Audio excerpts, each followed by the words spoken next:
तो देखो जुलाई का महीना स्टार्ट हो चुका है और आईपीओ की बाढ़ सी आ चुकी है, ऐसा आप मानो। मतलब बैक टू बैक आईपीओ हर एक दिन में 2-3 आईपीओ ओपन होने वाले हैं। अभी कुछ आईपीओ ओपन हो चुके हैं, कुछ आईपीओ का नाम आना बाकी है और कुछ आईपीओ के डेट कंफर्म हो चुके हैं। तो इस वीडियो में हम बात करेंगे बेसिक्स आईपीओ अलॉटमेंट के बारे में कि आप कौन-सी ऐसी गलती करते हो जिसकी वजह से आपको अलॉटमेंट आईपीओ में नहीं मिलते हैं। कुछ बेसिक डिटेल्स कवर करेंगे जो आप लोग मेन गलती करते हो, क्योंकि ये आप लोग के बहुत सारे मैसेज आते हो। जितने भी व्हाट्सएप ग्रुप पे जो भी आप लोग हो मैसेज करते हो कि अभिषेक भाई आपको हर आईपीओ में अलॉटमेंट कैसे मिल जाता है? आप वैसा क्या करते हो कि आपको अलॉटमेंट मिलता है? और हमें भी आप बताओ ताकि हमें अगर लगे कि हम वो गलती कर रहे हैं तो हम भी उसको सही करें, ताकि हमें अलॉटमेंट मिलने के चांसेस ज़्यादा हों। तो कुछ एक आपको स्क्रीनशॉट वगैरह दिखा दूँ ताकि आपको विश्वास हो जाए कि हाँ, आईपीओ अगर रेयर आईपीओ भी रहे उसमें भी अलॉटमेंट मिलता है और कम सब्सक्रिप्शन वाले में तो वैसे ही अलॉटमेंट मिल जाते हैं। तो आप देखोगे ये है एंथम बायोसाइंस, इसमें मुझे 7 लॉट रिटेल कैटेगरी में अलॉटमेंट मिला हुआ था। और जैसा कि आपको पता है ये क्रिज़ैक, इसमें मुझे अगर आप देखोगे तो 4 रिटेल में और 1 एसएनआई कैटेगरी में अलॉटमेंट मिला हुआ था। एलएन में भी आप देखोगे तो 3 लॉट मिले हुए थे और बात करें ओसवाल पंप्स में भी 2 लॉट मिला हुआ था और बेल राइस में मुझे मिले थे टोटल 6 अलॉटमेंट। तो ये सारी चीज़ें मैं ऐसा क्या करता हूँ, ये सारी चीज़ें मैं आपको भी बताने वाला हूँ, तो वीडियो बहुत ध्यान से देखो। कुछ रॉकेट साइंस मैं नहीं करता हूँ, जो रूल्स है वही फॉलो करता हूँ। शायद आपको भी वो सारी चीज़ें सुधार करने की ज़रूरत है, अगर आपको बार-बार आप अप्लाई करते हो तो आपको अलॉटमेंट नहीं मिलता है इसलिए।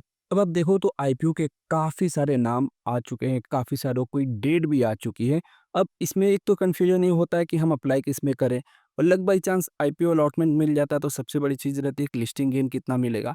और बहुत ज़्यादा आप अलॉटमेंट के लिए अप्लाई कर दो और अच्छे आईपीओ में जब अलॉटमेंट नहीं मिलता है, तो मैं समझ सकता हूँ कि क्या ही दुःख आपको देखने को मिलेगा और जिसकी जीएमपी एटलीस्ट 45-50% के आसपास हो, लाइक जीएनजी इलेक्ट्रॉनिक्स आईपीओ, जिसका 42% के आसपास का जीएमपी है। बेसिक चीज़ पहले कवर कर लेते हैं, तो पहला बेसिक चीज़ है यूज़ मल्टीपल डीमैट अकाउंट। अब इसका मतलब ये हुआ कि आपको अपने फैमिली मेंबर के जितने भी लोग हैं, उनके डीमैट अकाउंट में से अप्लाई करना है। हर एक चीज़ को ये पता है, जितना आप डीमैट अकाउंट से अप्लाई करोगे, जितना मतलब कि मल्टीपल एप्लीकेशन आपके लगेंगे, उतने चांसेस आपके ज़्यादा रहेंगे। ये चीज़ों को मैं अभी बेसिक बता रहा हूँ, फिर मैं बताऊँगा आप गलती क्या करते हो। ये तो आप हर एक को पता होगा कि जितना ज़्यादा डीमैट अकाउंट से अप्लाई करेंगे, उतना ज़्यादा अलॉटमेंट मिलने के चांसेस हैं। दूसरा है कट ऑफ प्राइस पे आपको अप्लाई करना है। हमेशा कट ऑफ प्राइस पे ही आपको अप्लाई करना है। जो बिडिंग प्राइस रहती है उस पे आपको अप्लाई नहीं करता। मैं एक बार एग्ज़ाम्पल के साथ समझा देता हूँ। जैसे कि जीएनजी इलेक्ट्रॉनिक्स है, तो आप देखो ₹225 से लेके ₹337 यहाँ पे प्राइस दिख रहा है।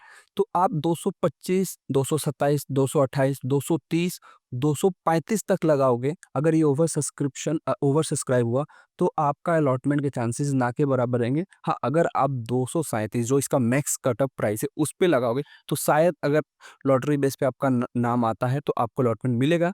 अगर कट ऑफ प्राइस पे नहीं लगाते हो और आपका नाम आ भी जाए तो आपके एप्लीकेशन हो जाएँगे रिजेक्ट। ये चीज़ आपको ध्यान रखनी है, पहली चीज़। मैंने बहुत लोगों का देखा है कि ओवर सब्सक्राइब हो या ना हो, आप एक ही एप्लीकेशन में मतलब कि एक लॉट के लिए अप्लाई करना चाहिए जब ओवर सब्सक्राइब हो। लेकिन आप एक ही एप्लीकेशन में क्या करते हो, 4 लॉट, 5 लॉट के साथ अप्लाई कर दो। जब ये ओवर सब्सक्राइब जाएगा तो आप कितने भी लॉट के साथ अप्लाई करो, ये मैटर नहीं करता है। सिर्फ़ आपका एक एप्लीकेशन और एक लॉट ही काउंट होगा ओवर सब्सक्राइब के केस में। उसके बाद हमेशा आपको लास्ट मोमेंट यानी कि बचे हुए आधे घंटे का वेट नहीं करना चाहिए। जैसे कि आपको पता है 5 बजे तक बिडिंग आप कर सकते हो लास्ट डेट तक। लेकिन उससे पहले ही आपको अगर आपको कन्फर्म हो कि इसमें जो चांसेस है वो ज़्यादा है, कंपनी का फंडामेंटल सही है, तो आप दूसरे या तीसरे दिन के साथ भी अप्लाई कर सकते हो। ये तो हो गई हमारी बेसिक चीज़ें। अब हम बताते हैं कि गलती कहाँ पे होती है। तो पहली गलती होती है टिप नंबर 1 पे ही, जब मैंने बताया था कि मल्टीपल डीमैट अकाउंट आपको यूज़ करना है, ये चीज़ आप समझ गए। लेकिन यहाँ पे आप करते हो गलती। अब एक भाई बोला कि मैं सर अलॉटमेंट के लिए बहुत ट्राई करता हूँ, 20-20, 25-25 एप्लीकेशन लगाता हूँ पर मुझे अलॉटमेंट नहीं मिलता। मैंने पूछा क्या करते हो आप? तो उन्होंने बताया कि सर सबसे पहले तो मैं 3-3, 4-4 लॉट पर एप्लीकेशन से अप्लाई करता हूँ और मेरे पास 10 डीमैट अकाउंट है। फिर मैंने पूछा कि फिर आपको अलॉटमेंट क्यों नहीं मिलता है? तो वो बताए सर मुझे नहीं पता। फिर मैंने पूछा कि क्या ये जो आप अप्लाई करते हो, ये अपने बैंक से ही करते हो या फिर सबके अलग-अलग बैंक से अप्लाई करते हो? तो वहाँ पे पता चला कि वो जो थे, वो सब के सब जो मैंडेट मँगाते थे, वो अपने ही बैंक अकाउंट पे मँगाते हैं। जैसे कि 1 लॉट अप्लाई किए, उसका मैंडेट मँगा दिए जीपे पे, 1 लॉट का मैंडेट मँगा दिए फ़ोनपे, एक पे भीम और एक पे पेटीएम, ऐसे करके वो मैंडेट मँगाते थे। तो यहाँ पे आपको मैं बताऊँ कि अगर आप एप्लीकेशन लगाते हो, एक एप्लीकेशन एक डीमैट अकाउंट से ही लगेगा। अगर एक बैंक अकाउंट है, एक एप्लीकेशन और एक डीमैट अकाउंट, मतलब ऐसा समझो कि जब आप मैंडेट अप्रूव कर रहे हो, तो उससे पहले उस बैंक में कोई भी मैंडेट उस आईपीओ का नहीं होना चाहिए। Single mandate, single IPO, single application, ये चीज़ हो गई। अब यहाँ पे रूल्स आता है थर्ड पार्टी, जो कि अक्टूबर से एकदम से बंद हो जाएगा, लेकिन ठीक है, अभी वो 50-50 चांसेस मिलता है, कभी नहीं मिलता है। तो उस केस में क्या करना है, मैं आपको क्लियरली बता दूँ। डीमैट अकाउंट अपने फैमिली मेंबर या किसी फ्रेंड का यूज़ कर रहे हो, तो उस बैंक अकाउंट से आपको नहीं अप्लाई करना है जिसमें आपने ऑलरेडी मैंडेट कर दिया है। आपको अपना ही कोई और बैंक अकाउंट यूज़ करना है, यूपीआई जो आप डाल के मैंडेट मंगाते हो उसके लिए। तो ही थर्ड पार्टी एप्लीकेशन में अलॉटमेंट मिलता है, नहीं तो जिसमें आप अप्लाई करोगे वहाँ पे ऑलरेडी 2 मैंडेट हो जाएँगे, तो कोई एक ही मैंडेट अप्रूव होगा, दोनों मैंडेट अप्रूव नहीं होते। तो इस चीज़ का भी ध्यान आपको रखना है। तो आई होप यहाँ पे एक चीज़ क्लियर हो गई कि मल्टीपल डीमैट अकाउंट में आपको फैमिली मेंबर के डीमैट अकाउंट और पर पर्सन एक बैंक अकाउंट से ही आपको अप्लाई करना है। दूसरा चीज़ मैं आपको यहाँ पे बता दूँ एकदम क्लियर कि अगर आपको बार-बार अप्लाई करो, सब चीज़ आपका सही है, मतलब कि बैंक अकाउंट भी सही है और डीमैट अकाउंट भी सही है, जिसका डीमैट अकाउंट है उसका ही बैंक अकाउंट है, फिर भी अलॉटमेंट नहीं मिल रहा है और काफ़ी टाइम से नहीं मिला है, साल भर, डेढ़ साल के बाद, तो मैं बताऊँगा कि एक बार आप अपना डीमैट अकाउंट चेंज करो प्लस बैंक में जाके केवाईसी अपडेट कराओ। अब इसके पीछे मैं रीज़न आपको बताता हूँ, काफ़ी टाइम से केवाईसी अपडेट नहीं हुआ रहता है, इस वजह से भी आईपीओ में अलॉटमेंट नहीं मिलता है।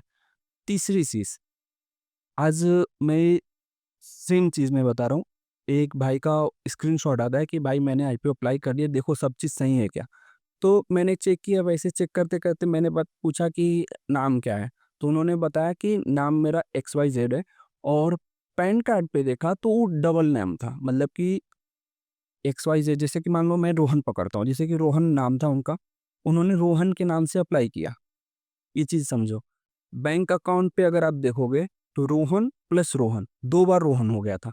लेकिन आधार कार्ड और पैन कार्ड पे सिंगल रोहन ही था। यहाँ पे हो गए स्पेलिंग मिसमैच, तो यहाँ पे भी आपको अलॉटमेंट के चांसेस नहीं मिलेंगे। सारे चीज़ें आपका सेम रहना चाहिए, जैसे कि बैंक अकाउंट में जो नाम रहना चाहिए, वही आपका पैन कार्ड में और वही आधार कार्ड में। तो ये सारी चीज़ें अगर आपके गलत हैं, तो भी अलॉटमेंट आपको नहीं मिलेंगे। तो आपको जाके ये चीज़ पहले सही करानी है, देन आपको आपका जो केवाईसी है वो अपडेट कराना है। तो ये भी चीज़ आप ध्यान में रखिएगा। और लास्ट में मैं एक चीज़ आपको बता दूँ कि यहाँ पे जो भी अलॉटमेंट होता है, कोई भी ट्रिक नहीं होता है, कोई भी एक टाइम नहीं होता कि आप पहले दिन अप्लाई करो तो आपको अलॉटमेंट मिलेगा, आप दूसरे दिन अप्लाई करो तो आपको अलॉटमेंट मिलेगा, आप तीसरे दिन जाओ तो अलॉटमेंट मिलेगा, नहीं। टोटली डिपेंड करता है लॉटरी बेस और प्लस आपके लक पे। हाँ, लक भी तभी काम करेगा जब आप एप्लीकेशन सही लगाओगे। जब आप एप्लीकेशन ही गलत लगाओगे तो लक भी काम नहीं करेगा, क्योंकि पहले ही आपका एप्लीकेशन फ़िल्टर में ही गलत हो जाएगा।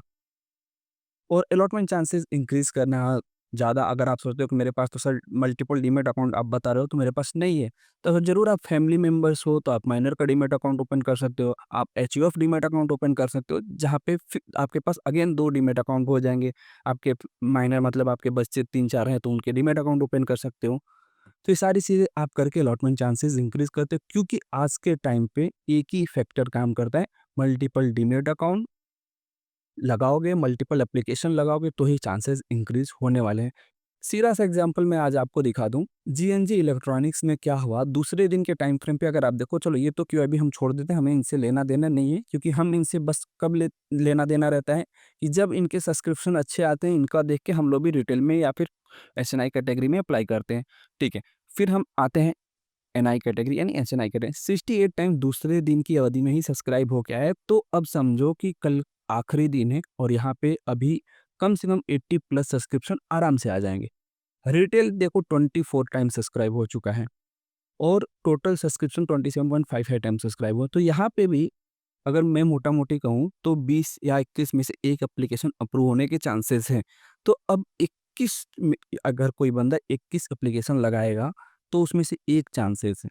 वहीं पे कोई बंदा 2 एप्लीकेशन लगाएगा, उसका लक ज़्यादा रहेगा तो यहाँ पे आराम से उसको अलॉटमेंट मिल जाएगा। ओवरऑल कहने का मतलब है अलॉटमेंट बहुत टफ है, तो आपको पार्टिसिपेट करना है तो मल्टीपल डीमैट अकाउंट से ही आपको अप्लाई करना है ताकि आपके और सही डीमैट अकाउंट से अप्लाई करना है ताकि अलॉटमेंट के चांसेस आपका इंक्रीज़ हो सके। अगर इसके बावजूद भी आपको कोई भी डाउट्स है, आप कमेंट करके पूछ सकते हो।